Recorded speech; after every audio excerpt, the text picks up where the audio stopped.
राजपूत नाराज है बीजेपी से। राजपूत नाराज है कि नहीं? नहीं तिलक जी, देखिए हम न राजपूत की बात करते हैं न ब्राह्मण की बात करते हैं, हम तो केवल बात करते हैं आदरणीय प्रधानमंत्री जी करते हैं हमारे लिए चार सर जाति के हिसाब से सम्मेलन करवाते हो कह रहे हो। मैंने आपसे पूछा मैं बता रहा हूँ ठाकुरों की नाराजगी का सच क्या है? अरे भाई मैं खुद ठाकुर हूँ, मैं बताता हूँ ना नाराजगी का सच क्या है। क्या है बताइए।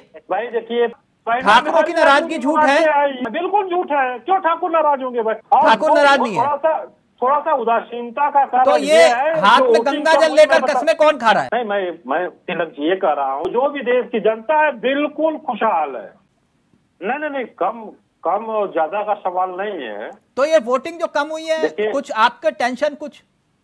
नहीं हमारा टेंशन नहीं बढ़ता है, क्योंकि हमें मालूम है हाँ कि हम हैट्रिक लगाने जा रहे हैं तिलक जी। नहीं हैट्रिक तो लगा रहे हो, लेकिन जो जनता वोट नहीं डाल रही, मैं उनकी बात कर रहा हूं सर। ये तो लोकतंत्र की हार है ना कि नहीं? जनता वोट नहीं डाल रही है ऐसा नहीं है। हाँ जनता कम वोट डाल रही है। कहिए आप कि चलिए शादी है, गर्मी है, गर्मी उत्तराखंड में कोई लू नहीं चल रही है सर। नहीं मैं तिलक जी उत्तराखंड में आंकड़े से बात कर रहा हूँ, 83 लाख के आसपास वोटर है और 35 लाख लोगों ने वोट ही नहीं डाला। तो फिर ये कौन सा हम लोकतंत्र का महापर्व बना रहे? क्या ये गंभीर विषय है कि नहीं? हाँ। मैं तो ये कह रहा हूँ कि जो विपक्ष की नकारात्मक राजनीति है, जो ये मंचों पे जाकर के बोलते हैं ईवीएम हैक हो जा रहा है, ईवीएम से वोटिंग चेंज कर दिया जा रहा है, कहीं भी वोट डालोगे कमल के फूल को वोट जाएगा, तो ये इनके नेताओं का एक बयान। और दूसरी बात नकारात्मक राजनीति। अच्छा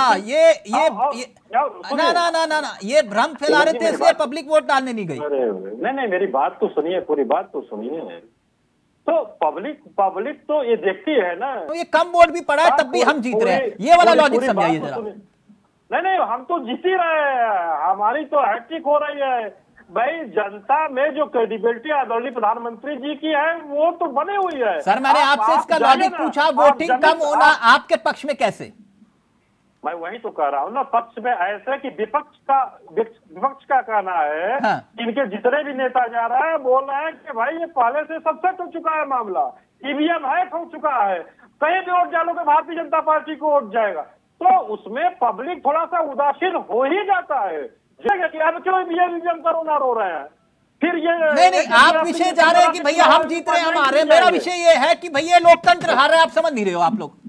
मेरा विषय ये है, अगर पब्लिक वोट नहीं डाल रही है तो ये हम लोगों की जीत और हार नहीं है। यहाँ राजनीतिक दलों आप लोगों के लिए जीत और हार हो सकती है। तिलक जी मैंने पहले अगर उत्तराखंड में उदाहरण के तौर पर मैंने आपसे कहा कि सर 83 लाख के आसपास वोटर हैं और उसमें से 35 लाख वोटर वोट नहीं डाल रहे, और आप कह रहे हो कि नहीं हम जीत रहे हैं जी। नहीं तिलक जी, हम जीत हार की बात तो कर नहीं रहे ना, हम तो कह रहे हैं 4 जून को 400 पार। लेकिन सर मैं नारे की बात नहीं कर रहा, मैं लोकतंत्र की बात कर रहा हूं सर। वोटिंग कम हो रही है तो ये मैं खुद कह रहा हूं कि भाई ये लोकतंत्र के लिए अच्छा नहीं है। ठीक, तारिक जी जल्दी से फिर कौशिक जी पूरा वक्त आपको ये कह रहे हैं कि भाई आप लोगों की नकारात्मकता की वजह से ये वोटिंग कम हो रही है। ठीक है हम लोगों की वजह से वोटिंग भी कम हो रही है, और जो गर्मी पड़ रही है, धूप, वो भी समाजवादी पार्टी और इंडिया गठबंधन की वजह से गर्मी बढ़ गई है, क्योंकि हम लोग ने कुछ ऐसा किया होगा जिससे ग्लोबल में वार्मिंग गर्मी क्या है और गर्मी बढ़ गई हो। सब चीज के जिम्मेदार ये हम ही लोग हैं। तो 2000 लगभग बूथ हो गए एक लोकसभा क्षेत्र में, आज 400 के आसपास ही रहती है।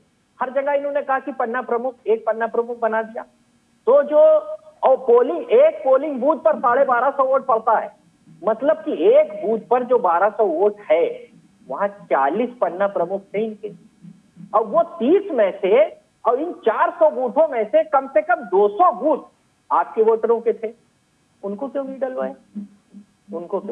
ये पोल खोल है, कोई